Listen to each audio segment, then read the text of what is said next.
आज की वीडियो में हम लोग बात करेंगे 15 ऐसे डॉक्यूमेंट जो आपको कलेक्ट करने होंगे अगर आप अपनी कंपनी छोड़ने वाले हैं तो।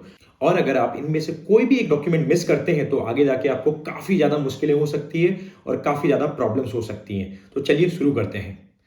Number 1, experience letter. तो अगर आपने इस कंपनी में 2 महीने काम किया हो या चाहे 6 महीने, चाहे 5 साल, याद रखें जब भी आप इस कंपनी को क्विट करने वाले हो तो एक्सपीरियंस लेटर हमेशा लेके जाएँ। पॉइंट नंबर 2, 3 महीने की पे स्लिप्स। जब भी आप किसी दूसरी कंपनी में जॉइन करने वाले होते हैं तो वो आपके पुरानी पे स्लिप से आपकी सैलरी को वैलिडेट करते हैं। इसीलिए जब भी आप अपनी कंपनी क्विट करने वाले हो तो 3 महीने से 6 महीने की पे स्लिप्स हमेशा कलेक्ट करके जाएँ। Point number 3, original documents.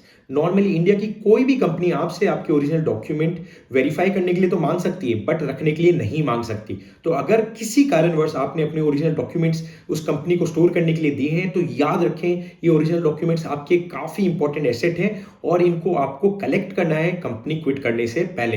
Point number 4, resignation और हैंडओवर के रिगार्डिंग जो भी आपका ईमेल कन्वर्सेशन हुआ है उसको आप अपने पर्सनल मेल पे फॉरवर्ड करें और इसका एक प्रिंट आउट भी रखें, क्योंकि कई बार ऐसा देखा गया है कि अगर आपने कंपनी में वर्बली क्विट किया है, वर्बली हैंडओवर भी कर दिया और आगे जाके ये कंपनी आपके फुल एंड फाइनल रोक देती है ये बोल के कि आपने तो प्रॉपर्ली हैंडओवर किया ही नहीं था।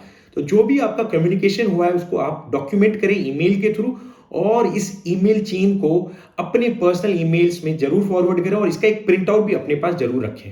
Point number 5, testimonials from your managers and boss. अगर आपका आपके मैनेजर या बॉस के साथ काफी अच्छा रैपो है तो याद रखिए कंपनी क्विट करने से पहले उनसे आप टेस्टिमोनियल्स जरूर लिखवाएं। ये टेस्टिमोनियल्स ईमेल के फॉर्म में हो सकती है या फिर ये आपको लिंक्डइन पे दे सकते हैं। ये टेस्टिमोनियल्स बहुत ही क्रूशियल रोल प्ले करती है जब भी आप आगे लीडरशिप रोल्स पे अप्लाई करते हैं तो याद रखें टेस्टिमोनियल्स हमेशा आपको लेना है। Point number 6, client appreciation emails. अक्सर अगर आपने कंपनी में काफी ज्यादा टाइम स्पेंड किया है तो आपको काफी सारे क्लाइंट एप्रिसिएशन ईमेल आए होंगे। ये ईमेल्स को आप प्रिंट करके अपने पास रखें और आप इनको पर्सनल ईमेल्स में भी फॉरवर्ड करना ना भूलें। अगर ये वीडियो अभी तक आपको अच्छा लग रहा है और काफी इंफॉर्मेटिव लग रहा है तो जल्दी से जाके सब्सक्राइब करो, लाइक करो और अपने किसी वेल विशर के साथ शेयर करो ताकि वो ऐसी मिस्टेक्स कभी नहीं करे। Point number 7, certificates of awards and recognisation.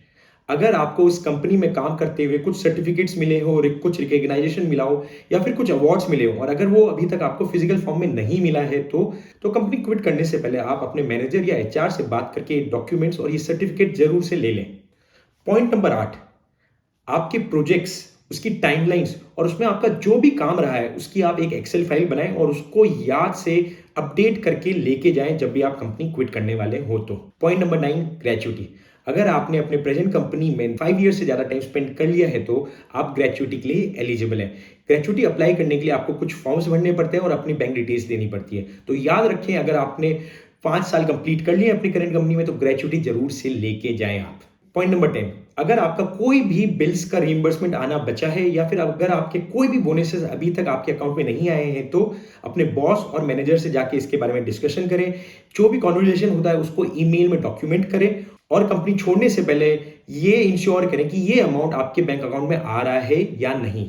और अगर आपके लास्ट वर्किंग डे से पहले ये अमाउंट नहीं आया है तो हो सकता है आगे जाके आपको काफी ज्यादा फॉलो अप करना पड़े। इसीलिए कंपनी में रेजिग्नेशन डालने से पहले आपको हमेशा ये इंश्योर करना चाहिए कि आपका बोनस आपके अकाउंट में आ चुका है और आपके जो भी रिइंबर्समेंट के बिल्स पेंडिंग पड़े वो सब अप्रूव हो चुके हैं और वो अमाउंट आपके अकाउंट में आ चुका है।